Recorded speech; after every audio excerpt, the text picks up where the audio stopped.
నమస్తే, welcome to truth discussion. నేను నవీన్. ఏపీలో జరగనున్న అసెంబ్లీ ఎన్నికల్లో లోక్ సత్తా అధినేత జయప్రకాష్ నారాయణ ఎన్డీఏ కూటమికి మద్దతు తెలిపారు. ఆంధ్రప్రదేశ్ అసెంబ్లీ ఎన్నికల్లో తెలుగుదేశం పార్టీ, జనసేన, బీజేపీతో కలుస్తామన్నారు. ఏపీలో రాజకీయ పరిస్థితులు పూర్తిగా దిగజారిపోయాయని, ప్రస్తుతం అరాచక పాలన కొనసాగుతోందన్నారు. సుపరిపాలన అంటే సంక్షేమం మాత్రమే కాదని, అభివృద్ధి చేస్తేనే మంచి పాలన అవుతుందన్నారు. అప్పులు తీసుకొచ్చి సంక్షేమం కోసం ఖర్చు చేయడం సరికాదన్నారు. ఏపీలో అభివృద్ధి, సంక్షేమం కోసం పాటుపడే వారికి తాము మద్దతుగా ఉంటామన్నారు. ప్రస్తుతం ఏపీలో ఉన్న రాజకీయ పరిస్థితులు, ఎన్నికలపై మనతో మాట్లాడడానికి లోక్ సత్తా వ్యవస్థాపక అధ్యక్షులు డాక్టర్ జయప్రకాష్ నారాయణ గారు మనతో పాటు లైవ్లో జాయిన్ అవుతున్నారు. వారితో మాట్లాడదాం. సార్ నమస్కారం. నమస్తే నవీన్. సార్, ఏంటి సార్, మీరు చాలా అంశాల గురించి, అంటే ముఖ్యంగా రాష్ట్రంలో నెలకొన్న రాజకీయ పరిస్థితులు కావచ్చు, ఈ 5 ఏళ్ల కాలంలో జరుగుతున్న విషయాల గురించి, అన్ని విషయాల గురించి మాట్లాడారు. ముఖ్యంగా సంక్షేమం విషయం గురించి మాట్లాడారు. అంటే సంక్షేమం అంటే ఇక ఎల్లకాలం ప్రభుత్వాలు సంక్షేమం ఇస్తూ పోతూ ఉండాలి, ప్రజలు చేయి చాపి అడగడం మాత్రమే జరుగుతూ ఉండాలా? ఉపాధి అవకాశాలు కానీ, లేదంటే పరిశ్రమలు తీసుకురావడం, యువతకు ఉద్యోగాలు కల్పించడం లాంటివి కాకుండా కేవలం సంక్షేమం మాత్రమే చేస్తున్న ప్రభుత్వాల గురించి ఏం చెప్తారు? నవీన్, మనకి రాజకీయం అంటే చర్చ అంతా కూడా ఏ పార్టీ గెలుస్తుంది, ఏ కులం వాళ్ళపై చేయి, ఎవరెంత ఖర్చు పెట్టారు, దీనిలో పెడుతుంది. అది కాదు నిజంగా కావాల్సింది. పరిపాలన అనేది, ప్రభుత్వం అనేది మన పన్నుల డబ్బుతో మనందరికీ సొంతంగా చేసుకోలేని, మనకు అవసరమైన ఉమ్మడి సేవలు అందించడం కోసం. చాలా పనులు మనకు అవసరం. మన జీవితంలో మనం ఏం చేసుకుంటామో మన ఇష్టం. ఏ ఇంట్లో ఉంటామో, మనం ఎక్కడ ఏ వ్యాపారం చేస్తామో, ఏ చదువుతూ అవుతాము, ఏ వృత్తిని చేపడతామో, ఎవరిని పెళ్లి చేసుకుంటామో, ఇవన్నీ మన ఇష్టం. కానీ కొన్ని మనకు అవసరమైనవి సొంతంగా చేసుకోలేనివి ఉన్నాయి. మన రోడ్లు ఎట్లా ఉన్నాయి, మన విద్యుత్ ఎట్లా ఉన్నది, మన మంచినీళ్ళు ఎట్లా ఉన్నాయి, మురుగునీటి పారుదల ఎట్లా ఉంది, వరద నీరు ఎట్లా ఉంది, మరి నేరం చేస్తే శిక్ష పడుతుందా, మనకు రక్షణ ఉంటుందా, మన కాంట్రాక్టులకి మరి ఎన్ఫోర్స్మెంట్ ఉంటుందా, కోర్టులో ఏమైనా వివాదం వస్తే న్యాయం వస్తుందా, లేకపోతే బడితో నడిదే బర్రె అవుతుందా, ఇవన్నీ మనం సొంతంగా చేసుకోలేం, ప్రభుత్వమే చేయాలి. మనకేమవుతుందంటే దేశంలో చాలా ప్రాంతాల్లో, ముఖ్యంగా ఆంధ్రప్రదేశ్ లాంటి రాష్ట్రాల్లో పరిపాలన అంటే సంక్షేమమే. పన్ను డబ్బులు తీసుకుని, ఈ సంక్షేమం ఎవరి జేబులోంచి ఇవ్వట్లా, మన పన్ను డబ్బుల్లోంచి మన పన్నులు కడుతున్నాం. మనం అందరూ, ప్రతి పౌరులు కూడా, నిరుపేదలు కూడా పన్నులు కడుతున్నారు. ప్రతి ఏ వస్తువు కన్నా పన్నులు కడుతున్నారు. ఆ పన్నుల డబ్బుల్లో వాళ్ళు జీతభత్యాలు ఇచ్చుకుని, రోజువారీ ఖర్చులు పెట్టుకుని, దుబారా చేసి మన పేరుతో, మన డబ్బులతో రాజభోగాలు అనుభవించి, కైంకర్యం చేసి, ఎందుకంటే ఎలక్షన్లో డబ్బులు ఖర్చు పెడుతున్నారుగా ప్రతి పార్టీ వాళ్ళు, మనకు తెలుసు కదా. ఆంధ్రప్రదేశ్ అంటే 25-30 కోట్లు అవుతుంది ఒక్కొక్క అసెంబ్లీ నియోజకవర్గానికి. కాబట్టి కైంకర్యం చేసి మిగతాది చాలా సమర్థంగా పంచిపెడుతున్నాం. సంక్షేమమే పరిపాలన, మీరు మాకు రుణపడి ఉండాలి, మేము మీకు బోల్డ్ అంత మేలు చేస్తున్నాం, మేము లేకపోతే మీకు బతుకులేదన్న వాదన వస్తుంది. రెండో పక్కన సంక్షేమం కావాలి. సంక్షేమం వద్దని అసలు ఒక పేద దేశంలో ఎవరు అనలేరు. కష్టంలో వాళ్ళని ఆదుకోవాలి. కానీ సంక్షేమమే పరిపాలన కాదు. సంక్షేమంతో పాటు అభివృద్ధి కావాలి. కొంత ప్రమాణాల మేరకైనా కూడా సమాజంలో సభ్యత, సంస్కారం ఉండాలి. కొంచెం చట్టబద్ధ పాలన పూర్తిగా లేదు మన దేశంలో, చట్టబద్ధ పాలన లేదు, కానీ కనీసం అడ్డగోలుగా ఉండదు వ్యవహారం అని నమ్మకం కలిగే వ్యవస్థ కావాలి. అభివృద్ధి అంటే ఏంటి? మౌలిక సదుపాయాలు, పెట్టుబడులకు ప్రోత్సాహం, రిస్క్ తీసుకోవడానికి ప్రోత్సహించడం, ఉపాధి కల్పన, సంపద సృష్టి. సంపద అంటే ఏంటి? సమాజానికి కావాల్సిన వస్తువుల్ని, సేవల్ని ఉత్పత్తి చేయడం, దాని నుంచి ఉపాధి రావడం, దాని నుంచి మనకు ఆదాయాలు పెరగడం. ఈ సంక్షేమంతో పాటు అభివృద్ధి కూడా రాకపోతే, ఇందాక మీరు చెప్పారు ఉపోద్ఘాతంలో, మీరు చెప్పారు అప్పులు తీసుకొచ్చి నేను సంక్షేమం ఇస్తాను, అప్పులు తీసుకొచ్చి దుబారా ఖర్చు ఇవాళ ఖర్చు పెడతాను, ప్రతిరోజు పరగడిపే, రేపు మీ పిల్లల మీద ఈ అప్పుల భారం వేస్తాను, మీరు చస్తే చేస్తారు, ఎల్లకాలం మీద పుచ్చుకునే చెయ్యి. ఇది చాలా ప్రమాదకరమైన ధోరణి. అందుకని నా దృష్టిలో ఆంధ్రప్రదేశ్లో జరిగే ఎన్నిక ఒక ప్రామాణికమైన ఎన్నిక. అభివృద్ధి, సంక్షేమం అనేది రెండు బ్యాలెన్స్ గా జరగాలి, అంతే కదా సార్? అందరికీ సంక్షేమం వద్దని ఎవరు అనరు. సంక్షేమము అభివృద్ధి బ్యాలెన్స్ గా జరగాలి. దానికి ఈవాడున్న పరిస్థితుల్లో ఖచ్చితంగా జాతీయ స్థాయిలో నరేంద్ర మోదీ గారి ప్రభుత్వం, అలాగే రాష్ట్రంలో తెలుగుదేశం, జనసేన అవైనట్టయితే ఈ సంక్షేమం, ఈ అభివృద్ధి సమతూకం వచ్చే అవకాశం స్పష్టంగా కనిపిస్తుంది. గత చరిత్రను బట్టి, వాళ్ళ విధానాలను బట్టి.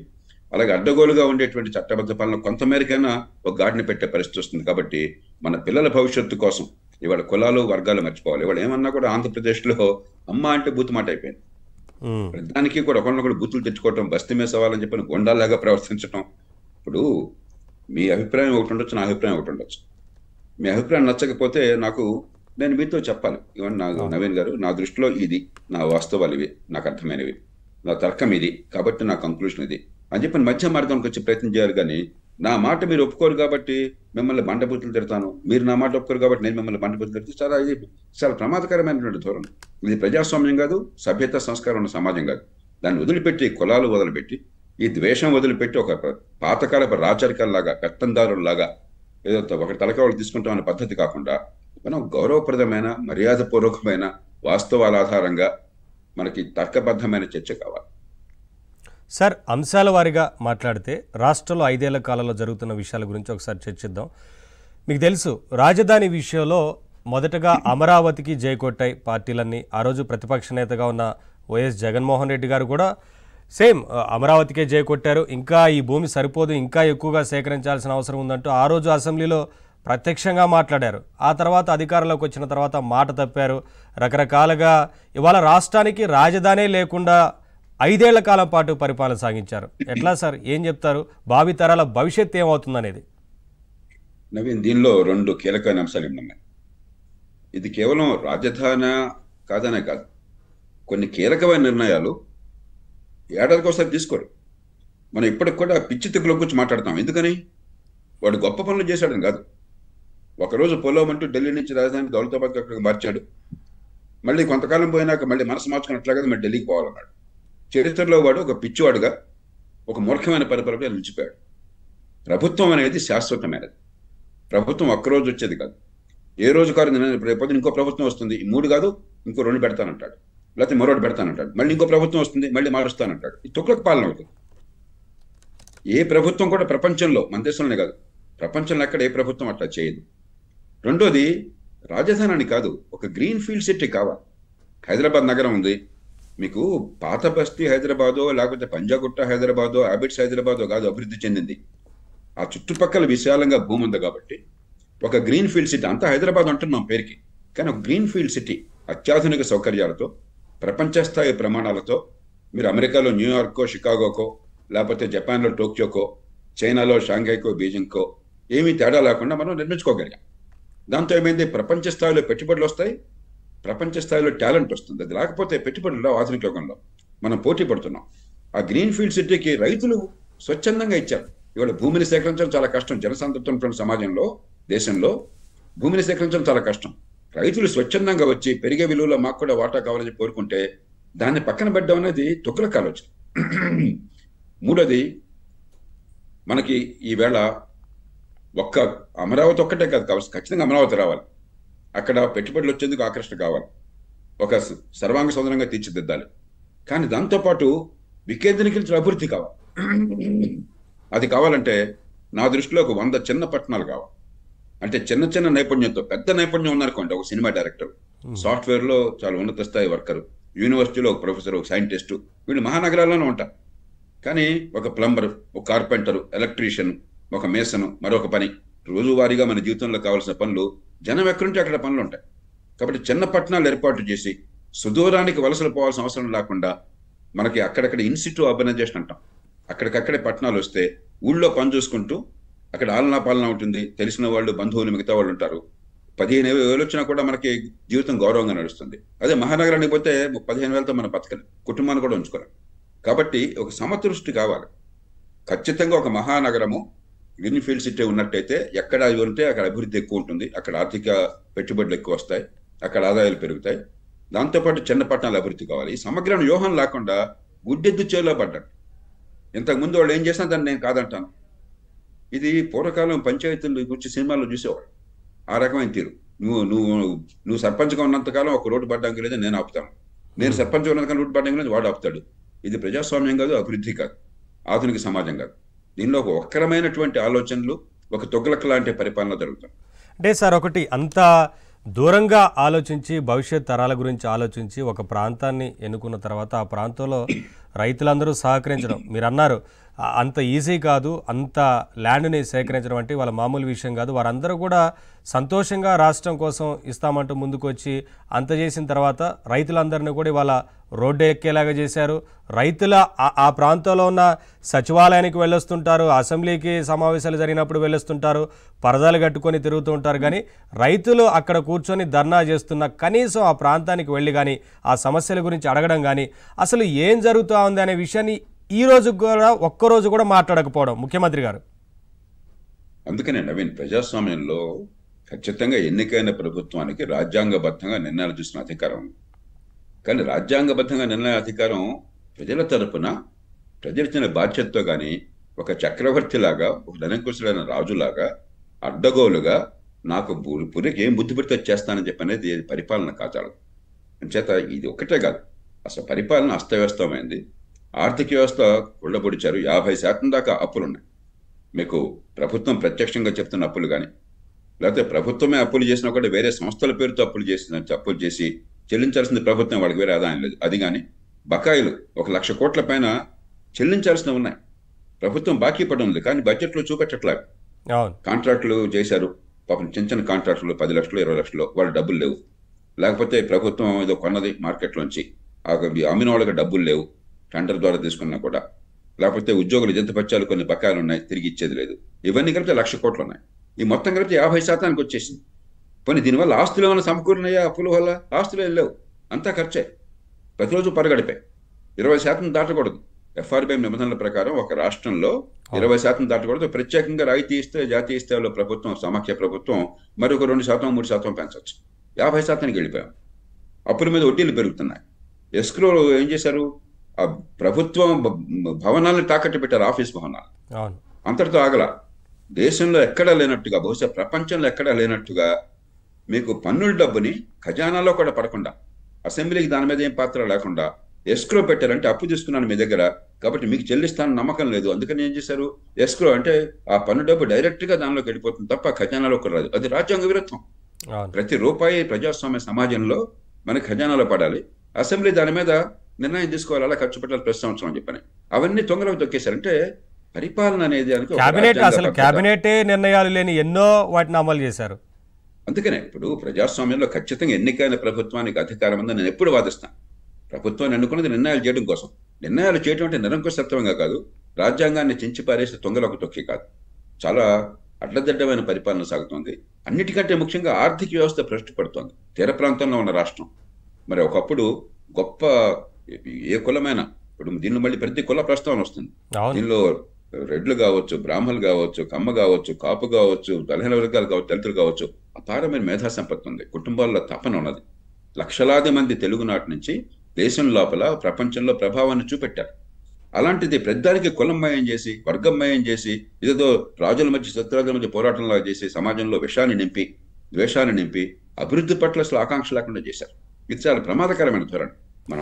సార్ అదే మీరు కుల ప్రస్తావన అన్నారు కాబట్టి ఒక మాట సార్, మీరు ఎప్పుడైతే మాట్లాడారో అప్పుడే చెప్పారు రేపు మళ్ళీ నా మీద కూడా ఏదో ఒకటి ఎవరేం మాట్లాడినా కుల ప్రస్తావన ఇంకో ప్రస్తావన తీసుకొస్తారని అన్నారు కదా. అదే జరిగింది ఇవాళ సోషల్ మీడియాలో. మీరు మాట్లాడిన తర్వాత జేపీ గారు ఇలా మాట్లాడడం ఏంటి అని చెప్పి ఇక రకరకాల ట్రోల్స్, రకరకాలుగా ప్రచారాన్ని తెరదీశారు. మనం ఒక దురదృష్టం ఏంటంటే మన సమాజంలో సామాన్య ప్రజల్ని భ్రమల్లోకి నెట్టుతున్నాం, వాళ్ళని మోసం చేస్తున్నాం. ఆ మోసం అర్థం కాకుండా కులం పేరో, మతం పేరో, ప్రాంతం పేరో, వర్గం పేరో పెట్టగానే మనకు ఉన్మాదం వచ్చేస్తుంది. కాబట్టి ఇవన్నీ ఉంటాయి. ఇప్పుడు నన్ను రకరకాలుగా అన్నారు, నిన్నే కదా ఎవరినైనా సరే సమాజంలో రకరకాలుగా అన్నారు. ఒకప్పుడు నేను 2009లో ఎన్నికల లోక్సత్తా ఒక కొత్త రాజకీయం కావాలని చెప్పి నిజాయితీగా ప్రయత్నం చేస్తే మమ్మల్ని ఓడించారని చెప్పి వేరే పార్టీ వారు ఒప్పుకోయారు. అట్లాగే మరి జాతీయ సలహా మండలిలో దేశంలో మౌలిక మార్పుల కోసం నేను కలిసి వస్తే కాంగ్రెస్ ఎమ్మెల్యే కట్టారని మరికొందరు ఒప్పుకోయారు. అలాగే భారతీయ జనతా పార్టీ కలిసి చాలా మార్పులు సాధించే ప్రయత్నం చేశాం, బీజేపీ కండువ కప్పున్నారని మరికొందరు అంటారు. ఇవన్నీ అంటుంటారు, కులాలు కానీ మతాలు కానీ మరొకటి కానీ.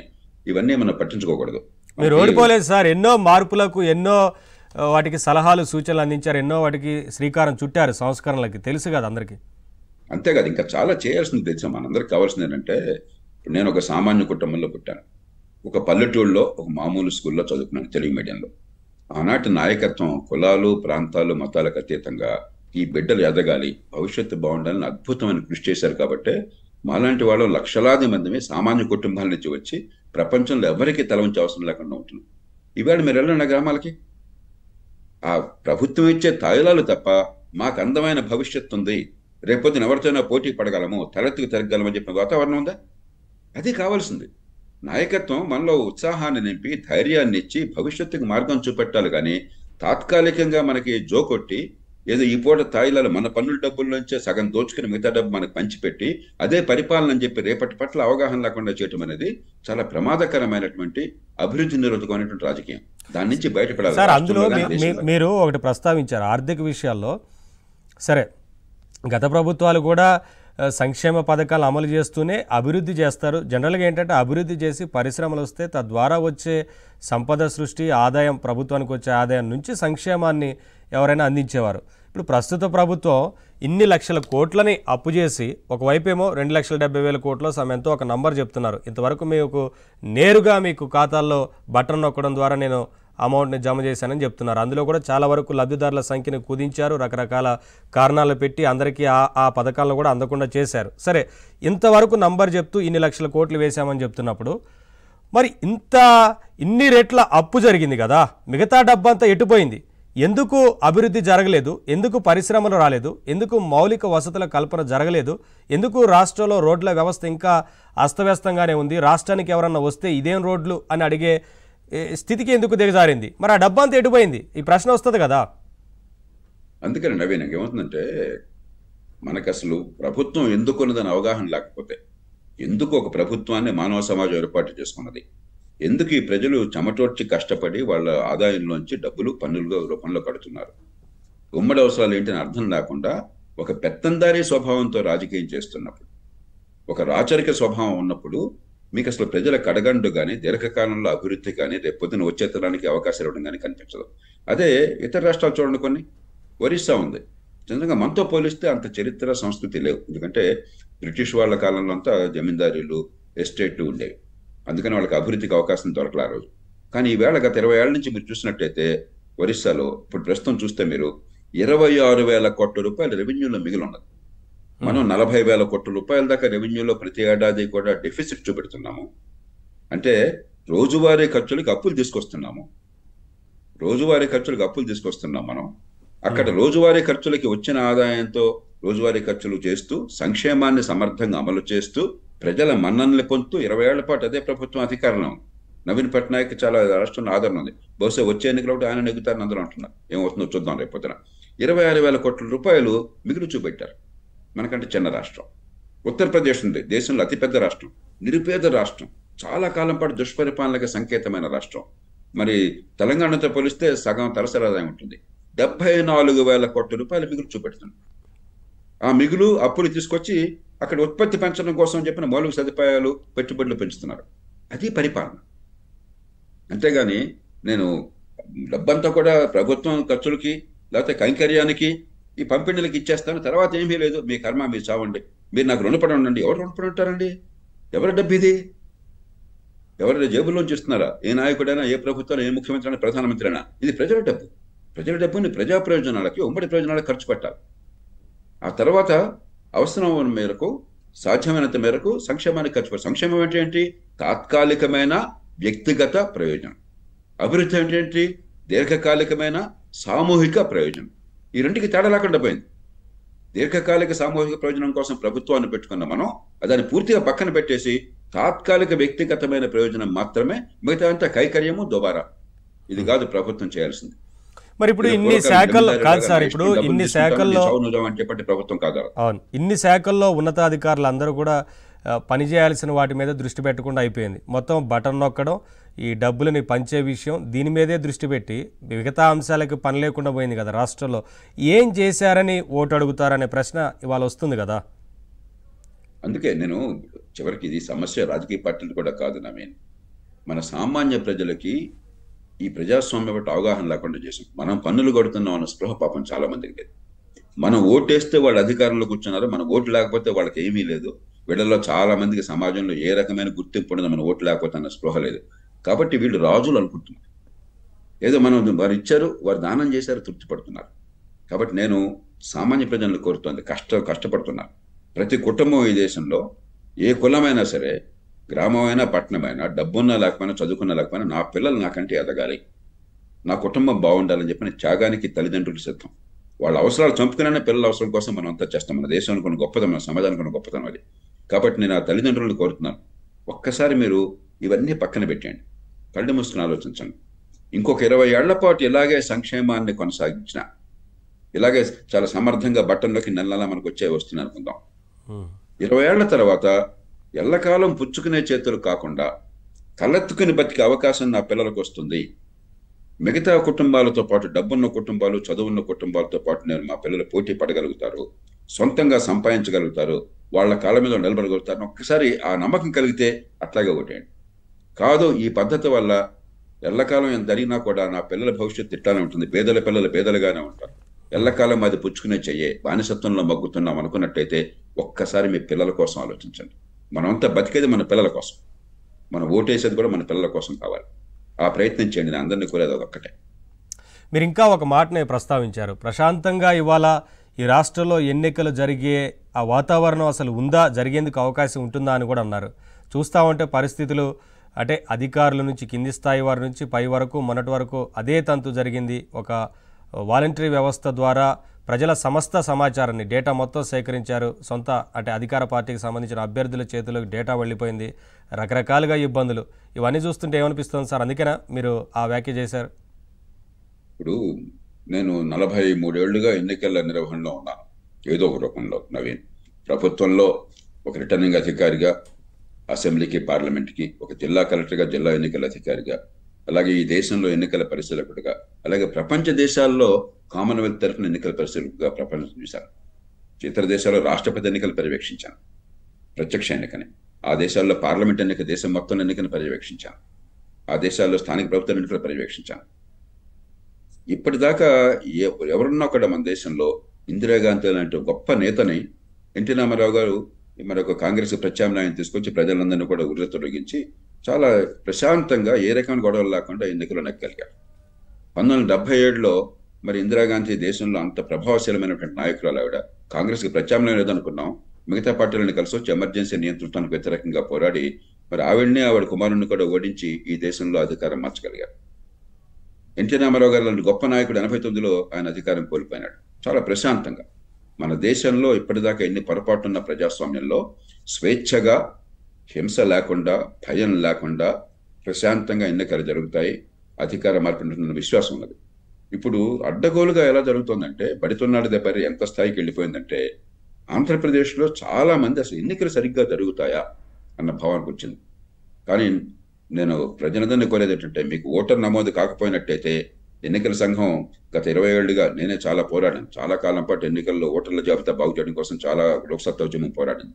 చాలా మేరకు బాగుపడింది. ఇంకా పొరపాట్లు ఉన్నాయి కానీ, పట్టణ ప్రాంతాల ముఖ్యంగా కొన్ని పొరపాట్లు ఉన్నాయి కానీ ఇప్పటికి కూడా సమయం మించిపోలేదు. నామినేషన్లో దాకా ఓటర్ల జాబితాలో ఇప్పటికి కూడా పేర్లు చేర్చకపోతే చేర్చొచ్చు ఆధారాలతో, డిజిటల్గా కూడా చేర్చొచ్చు కంప్యూటర్ ద్వారా. అలాగే అర్హత లేని పేర్లుంటే, చనిపోయిన వాళ్ళ పేర్లుంటే, దొంగ పేర్లుంటే తీసేయించవచ్చు. దానికి ఎక్కడికక్కడ సామాజిక కార్యకర్తలు, పార్టీల కార్యకర్తలు చిత్తశుద్ధితో నిజాయితీగా పూనుకున్న పని చేయండి. 2, ఎన్నికల సంఘం నిష్పాక్షతను నమ్మండి. కొన్ని చిన్న చిన్న పొరపాట్లు కొంతమంది అధికారులు కొన్ని చోట్ల చేయొచ్చు, కానీ మొత్తం మీద ఈ దేశంలో ఎన్నికల సంఘానికి ఎన్నికల్ని స్వేచ్ఛగా, పక్షపాతం లేకుండా శాంతియుతంగా నిర్వహించినటువంటి చరిత్ర ఉన్నది. దాన్ని నమ్మండి. మీరు భయపడబోకండి, ధైర్యంగా ఓటేయండి. మీరు భయానికి లొంగిపోయినట్టయితే మరింతగా చెడిపోతుంది. మీరు ధైర్యంగా ముందుకొచ్చి ఓటేస్తే ఎవరు ఎదుర్కోలేరు. కాబట్టి నాకు ఆ పూర్తి విశ్వాసం ఉన్నది. విధిగా ఓటు వేయండి, గ్రామాలు కానీ పట్టణాలు కానీ. నా మాట రుచించకపోతే మీరు నచ్చిన వాళ్ళకి వేయండి, కానీ విధిగా ఓటు వేయండి. ఓటు వేస్తేనే మనందరికీ ఒక భవిష్యత్. ఓటు వేస్తేనే నిర్ణయంలో మన భాగస్వామ్యం. ఈ పార్టీ, ఈ కులమా, ఆ కులమా అని చెప్పి పక్కన పెట్టేద్దాం దయచేసి. ఇక కులాలను గురించి ఒక్క మాట నేను చెప్పేది చివరిలో. మనందరం కూడా ఎవరూ ఫలానా కులంలో పుట్టాలను కోరుకుని పుట్టల. కాకతాళీయంగా పుట్టాము. ఈ సమాజంలో, ముఖ్యంగా హైందవ సమాజంలో ఉన్నటువంటి లోపాల వల్ల పుట్టుకతోనే ఒక కులం మీకు నాకు ఆపాదించారు. విజ్ఞత గల వాళ్ళు ఆలోచించాల్సింది, కులాన్ని మించి నా కుటుంబానికి ప్రయోజనం ఉంది అని. నా పిల్లడికి ఆరోగ్యం బాగోకపోతే, నా పిల్లకో, కొడుక్కో, కోడలకో ఆరోగ్యం బాగోకపోతే, ఆపరేషన్ కావాల్సి వస్తే నేను చూసేది ఆ డాక్టర్ కులం కాదు, ఆ డాక్టరు నైపుణ్యం, హస్తవాసి. ఎంత సమర్థంగా చేయగలడు ఆయన, లేదా ఎంత ఎంత అద్భుతంగా చేయగలదు ఆమె. మరి ఆమెను దగ్గరికి వెళ్తే ప్రాణాలు కాపాడే శక్తి ఉందా లేదా అది చూసుకుంటాను. కానీ ఆ కులం అనే పిచ్చిలో పడి నా బిడ్డ ప్రాణాలు కోల్పోయాను నేను. కులాన్ని మించి సొంత ప్రయోజనాలు ఉన్నాయి, కుటుంబ ప్రయోజనాలు ఉన్నాయి. దయచేసి మీరు ఒక్కసారి ఆలోచించండి. ఈ కులము వర్గం అనేది మన మన నెత్తినెక్కి నిచ్చిన మెట్లుగా మన వాడుకుని వాడి పైకెక్కి మన నెత్తిని తొక్కుతున్నారు, దోచుకుంటున్నారు. ఏ కులం పేరుతో వాడు పైకి వచ్చినా కూడా ఆ కులానికి ఏమి న్యాయం జరగటాన్ని చాలా పచ్చిగా చెప్తున్నాను. ఆ కులం పేరుతో కొంతమంది బాగుపడచ్చు, కొంతమంది ఈ వ్యవస్థను ఉపయోగించుకునే వాళ్ళు మరి దోచుకోవచ్చు. కానీ సామాన్యులకి ఏ కులం వాడైనా కూడా ఆ కులం పేరుతో న్యాయం ఎప్పుడు జరగటం లేదు. మనకు కావాల్సింది మన కుటుంబాలు బాగుపడాలని చెప్పంటే ఆర్థిక వ్యవస్థ పెరగటము, ఆదాయాలు పెరగటము, ఉపాధి రావటము, నైపుణ్యం పెరగటము, ఉత్పాదకత పెరగటము, రేపు పొద్దున ధైర్యంగా నిలబడే శక్తి రావటం. మిగతావన్నీ కూడా పిచ్చి మాట. దయచేసి దాన్ని గుర్తుంచుకున్నట్లయితే ఖచ్చితంగా ఆంధ్రప్రదేశ్లో రేపు పొద్దున ప్రభుత్వం రావటమే కాదు, ఎవరన్నా ప్రభుత్వం వచ్చిన తర్వాత ఏం చేయాలన్నది కూడా మనకు చాలా స్పష్టత ఉండాలి. నిజంగా అనుకున్న ఫలితాన్ని నెరవేరాలి. అంతేగాని ఈ కొంతమంది ఈ పెత్తందారుల బదులు ఆ పెత్తందారులు వస్తే వచ్చినట్టు కాదు. చాలా మంది ఎమ్మెల్యేలు కూడా వాళ్ళే వీళ్ళు అవుతారు. మళ్ళీ ఇప్పుడు మనం చూడాల్సిన వ్యక్తులను గురించి కాదు, వ్యవస్థను గురించి చూడాలి. రేపు పొద్దున ఖచ్చితంగా మళ్ళీ అభివృద్ధి పథంలో ఆంధ్రప్రదేశ్ వెళ్ళాలి. మనం ఒరిస్సాను చూసో లేకపోతే యూపీని చూసో నోరు తెరిచి నోట్లో వెళ్ళి పెట్టిన పరిస్థితి ఉండకూడదు. మనం అంతకంటే గర్వంగా, గౌరవంగా, తీర ప్రాంతమైన రాష్ట్రంగా, ఎంతో గొప్ప చరిత్ర ఉన్న రాష్ట్రంగా ఎదిగే అవకాశం రావాలి. అందుకోసం అందరూ కృషి చేయమని నేను మనం చేస్తున్నాం. సార్, ఒక్క అంశం సార్, అంటే మీరు ఎన్నికల నిర్వహణ గురించి మాట్లాడారు కాబట్టి, సరే ఇదంటే సార్వత్రిక ఎన్నిక. ఎమ్మెల్సీ ఎన్నికల్లో మీరు చూసుంటే, మీరు అబ్జర్వ్ చేసి ఉంటారు. సో పట్టభద్ర ఎమ్మెల్సీ ఎన్నికల్లో ఏది 6వ తరగతి, 7వ తరగతి, 10వ తరగతి లోపు చదివిన వారు వచ్చి ఓట్లు వేశారు. అసలు ఎక్కడ తప్పిదం జరిగింది, ఎందుకు అలా జరిగింది అనేది కూడా అర్థం కాని ఒక మిస్టరీగా మిగిలిపోయింది. వెనకాల ఉండే సహకరించిన వాలంటీర్లు కానీ వీరంతా ఉన్నారు, కానీ చర్యలు లేవు. ఇప్పుడు కంచె చేను మేస్తే చర్యలు చాలా కష్టం అవుతాయి. కానీ ఇదేమిటంటే ఒకసారి సార్వత్రిక ఎన్నికల్లో మీరు అన్నట్టుగా దాన్ని అదుపు చేయడం తేలిక. మనకు ఉప ఎన్నికల్లో కానీ, స్థానిక ఎన్నికల్లో కానీ, ఎమ్మెల్సీ ఎన్నికల్లో కానీ ఇలాంటి అవకతవకలు తరచూ ఉంటాయి. ఎందుకంటే పేరుకి ఎమ్మెల్సీ ఎన్నికలు కూడా ఎన్నికల సంఘం చేతుల్లో ఉన్న జాతీయ స్థాయిలో వాస్తవానికి అంత పట్టించుకోవడం సాధ్యం కాదు. కానీ ఒక జనరల్ ఎలక్షన్లో లోక్సభకు కానీ, అసెంబ్లీకి కానీ ఆ వాతావరణం పూర్తిగా మారిపోతుంది. అలాగే పరిపాలన యంత్రాంగం కూడా నేను కోరుతోంది, మీరంతా కూడా చాలా కష్టపడి పోటీ పరీక్షల్లో ఒక ఆదర్శం కోసం ప్రభుత్వంలోకి వచ్చారు. మనం రాజ్యాంగాన్ని కాపాడాలి, ప్రజాస్వామ్యాన్ని కాపాడాలంటే ఎన్నికల సమయంలో 100కి 100 కులం, మతం, ప్రాంతం, పార్టీ, వర్గం పక్కన పెట్టి రాజ్యాంగము, చట్టము, చట్టం కింద ఉపయోగించిన నిబంధనలు తూచ తప్పకుండా గీత దాటకుండా చేయాలి. లేకపోతే అసలు పరిపాలన యంత్రాంగం ఉనికి అర్థం లేదు. ఆల్ ఇండియా సర్వీసులు కానీ ఇతర అధికారులు కానీ ఉనికి అర్థం లేదు. కొంతైనా గౌరవానికి అర్హత ఎందుకుంది అంటే ఈ ప్రజాస్వామ్యాన్ని కాపాడుతారు అని. ఈ ప్రజాస్వామ్యాన్ని నాశనం చేసేటువంటి వ్యవస్థ ఉన్నట్టయితే ఇంకా పరిపాలన యంత్రాంగం మీద ఉన్న కోస్తామం కూడా పోతుంది, ప్రజల ద్వేషాన్ని మూటకట్టుకుంటాం. కాబట్టి మీ మేలు కోరి నేను కోరుతున్నాం, వినమ్రంగా కోరుతున్నాం. ఈ రాజ్యాంగాన్ని కాపాడే బాధ్యత పరిపాలన యంత్రాంగానికి ఉన్నది. రాజును మించిన రాజభక్తిని చూపెట్టడం పక్కన పెట్టి ఏ పార్టీ ఉన్నా సరే, ఈ పార్టీ ఆ పార్టీని మాట్లాడదు, భారతీయ జనతా పార్టీయా, లేకపోతే కాంగ్రెస్ పార్టీయా, లేకపోతే బీజేపీయా, మన తెలుగుదేశమా, లేకపోతే వైకాపానా, టీఆర్ఎస్ఆ, బీఆర్ఎస్ఆ, నాకు ఏ పార్టీ, డిఎంకే, ఏడీఎంకే నాకు అనవసరం. ఏ పార్టీ అయినా సరే రాజును మించిన రాజభక్తి వదిలేండి. మీ గౌరవం ఎప్పుడు వస్తుంది, సమాజంలో తృప్తి ఎప్పుడు కలుగుతుందంటే ఈ పార్టీలు పక్షపాతాలు పక్కన పెట్టి న్యాయాన్ని, ధర్మాన్ని మీరు పాటించారు. ఆ ప్రయత్నం గట్టిగా చేస్తారని నేను ఆశిస్తున్నాను. జనరల్ ఎన్నికల్లో సాధారణంగా ఆ పని జరుగుతుంది. సార్, ఇంకొక అంశం అంటే ప్రభుత్వాలు ఉపాధి కల్పించాలి, కానీ ఉపాధి కోల్పోవడానికి కారణం కాకూడదు. అది మనకి ఏపీలో ప్రభుత్వం అధికారంలోకి వచ్చిన మొదట్లోనే ఇది జరిగింది. భవన నిర్మాణ కార్మికులు ఎంతగా ఉపాధి కోల్పోయారంటే ఇసుకకు సంబంధించిన పాలసీ విధానం కావచ్చు, ఆ తర్వాత కొరతని సృష్టించే రకంగా ప్రయత్నం చేయడం ద్వారా పెద్ద ఎత్తున ఉపాధి కోల్పోయారు. ఆ తర్వాత ఇసుక పాలసీ తీసుకురావడం కావచ్చు, దాంట్లో అవినీతి, అక్రమాలు ఇవన్నీ చూస్తూ ఉన్నాం. అందుకే నవీన్, మనకి మీరు చెప్పే ఇసుక సంగతి నాకు చాలా మంది చెప్పారు.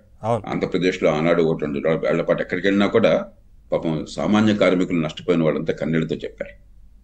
మనం అందుకనే ప్రభుత్వ విధానాలు, మనకు ఒక బేసిక్ రూల్ ఉంది, వైద్యంలో ఒక రూల్ ఉంది.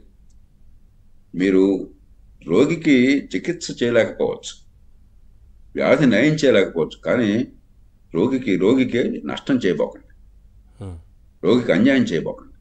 పరిపాలనలో చేతనని మీద మంచి చేద్దాం, కానీ చెడు మాత్రం చేయబోకండి. కనీసం సమస్యలో భాగం కాబోకండి. అది పక్కన వదిలేసి ఒక దుగ్లక్ ధోరణి అయితే ముందు చూపు లేనటువంటి అహంకార పూరితమైనటువంటి ఒంటెద్దు పోకడంతో ఉన్న పరిపాలన నిర్ణయాలు కొన్ని సందర్భాల్లో, మరికొన్ని సందర్భాల్లో వెనకాల ఉన్నది ఎవరి మీదో ద్వేషంతో, ఎవరి పగతో వాళ్ళని దెబ్బగొట్టాలనో, లేకపోతే ఈ అధికారాన్ని సొంత ప్రయోజనం కోసం, లంచాల కోసం అని చెప్పి ఉపయోగించుకోవాలనో, ఈ రకమైన ఆలోచన ఉన్నట్టయితే ఒంటెద్ది పోకడ, ముందు చూపు లేనటువంటి అహంకార తత్వం ఓ పక్కన, ఇతరుల మీద ద్వేషంతో నిర్ణయాలు మరో పక్కన, వ్యక్తిగతమైన స్వార్థంతో అధికారాన్ని సొంతంగా సంపాదన పెంచుకోవడం కోసం ఉపయోగించాలని మరో పక్కన, ఈ మూడు ఎప్పుడైతే ఉన్నాయో పరిపాలన గందరగోళం అవుతుంది. అన్ని పార్టీలు ఎంతో కొంత తప్పులు చేస్తున్నాయి, కానీ ఆంధ్రప్రదేశ్లో శృతి మించింది, గీత దాటింది. రేపు పొద్దున ఇంకో ప్రభుత్వం వచ్చినా కూడా ముందు ఇలాంటి పొరపాటు జరగకుండా జాగ్రత్తలు తీసుకోవాలి. ఇవాళ ఎమ్మెల్యే గారి రాజ్యం అయిపోయింది. ఏ పార్టీ ఉన్నా కూడా మరి ఆ మాట కూడా చెప్తున్నారు, ఎమ్మెల్యే గారి రాజ్యం అయిపోయింది. ఇది ఒక మహారాజులాగా అయిపోయింది. అక్కడ చేమైనా శివరాజ్యం అనేది చెమకుడు కొట్టుతున్నట్టుగా అక్కడ కాంట్రాక్టులు, టెండర్లు, పోలీస్ కేసులు, పోస్టింగ్లు, ఈ ల్యాండ్, శాండ్, మైనింగ్ మొత్తం అంతా కూడా ఎమ్మెల్యే గారి రాజ్యం అయిపోయింది. ఇది కాదే పరిపాలన అంటే. ఒక్క ఇసుకే కాదు సార్, ఈ లిక్కర్ వ్యవహారం కూడా అంతే ఉంది. ఇతర ఇండస్ట్రియల్ పాలసీలో కూడా సేమ్ ఇదే, మొత్తం అక్రమాలతోనే నిండిపోయింది. అబ్జర్వ్ చేస్తూ ఉంటా. ఖచ్చితంగా చాలా తప్పిదాలు జరిగినాయి, శృతి మించి జరిగినాయి. రాష్ట్రాన్ని కాపాడుకోకపోతే ఇప్పటికైనా సరే దాని నష్టం అయితే జరిగిపోయింది. కూర్చుకోవడం కష్టమే, కానీ ఇప్పటికైనా కూర్చుకోవడానికి ప్రయత్నం ప్రారంభం కాకపోతే ఇదే కొనసాగినట్టయితే ఇంకా అడుక్కెళ్ళిపోతాం, ఇంకా లోతుకెళ్ళిపోతాం. మిగతా రాష్ట్రాలు ముందుకెళ్ళిపోతుంటే మన కన్నీళ్ళు కార్చాల్సి వస్తుంది. వాళ్ళ దేశంలో, ప్రపంచం మొత్తంలోనే భారతదేశంలో వేగంగా పెరిగే అవకాశం కనిపిస్తుంది. గత 30 ఏళ్లుగా కొన్ని పార్టీలు, కొన్ని ప్రభుత్వాలు జాతీయ స్థాయిలో చేసిన కొన్ని మంచి పనుల వల్ల మనకు అవకాశం కనిపిస్తుంది. దాన్ని ఉపయోగించుకున్నట్టయితే మనం, అందులో తీర ప్రాంతంలో ఉన్న రాష్ట్రం, బోళ్ళంత సంపద మరి సృష్టించే శక్తి ఉన్న రాష్ట్రం, నైపుణ్యం ఉన్నవాళ్ళు, రిస్క్ తీసుకునే కెపాసిటీ ఉన్నవాళ్ళు, ఎంటర్ప్రిన్యూర్షిప్ ఉన్నవాళ్ళు, ఇన్నోవేషన్ ఉన్నవాళ్ళు కోకొల్లగా ఉన్నారు తెలుగునాట. రాష్ట్రం లోపల, దేశమంతటా, ప్రపంచం అంతటా ఉన్నారు. వాళ్ళని ఆకర్షించి, అలాగే తెలుగు వాళ్ళ కాదా మనకు అనవసరం, భారతీయుల కాదా మనకు అనవసరం, ప్రపంచంలో ఎక్కడున్నా సరే టాలెంట్ని, డబ్బుని ఆకర్షించి మనం పెట్టుబడులు పెంచకపోతే, ఉత్పత్తి ఉత్పాదకత పెంచకపోతే, సంపద సృష్టించకపోతే ఎక్కడ పంచుతాం, ఏం పంచుతాం? అప్పులోపులు కూరుకుపోయి రేపొద్దున రాష్ట్రం దివాలా తీస్తుంది. ఈ పిల్లలందరి మీద, ఈ పేదల పిల్లల మీద మనం సెటకోపం పెట్టి వాళ్ళు నెత్తిన బోళ్ళ అప్పులు భారం మోస్తాం. అదిగా చేయాల్సింది. ఇప్పటికైనా మేలుకోవాలి. యా సార్, ఫైనల్గా ఒక్క ప్రశ్న. కూటమి పట్ల ఏంటి మీకున్న నమ్మకం? ఇవాళ ఎన్డీఏ కూటమికి బీజేపీ, జనసేన, టీడీపీకి సంబంధించి ఓటు వేయమని రాష్ట్ర భవిష్యత్తుని దృష్టిలో పెట్టుకొని అందరూ ఆలోచించి ఓటు వేయాలని కోరుతున్నారు కదా, ఏం చెప్తారు ఫైనల్గా? ఇప్పుడు మనం అన్ని పార్టీల్లో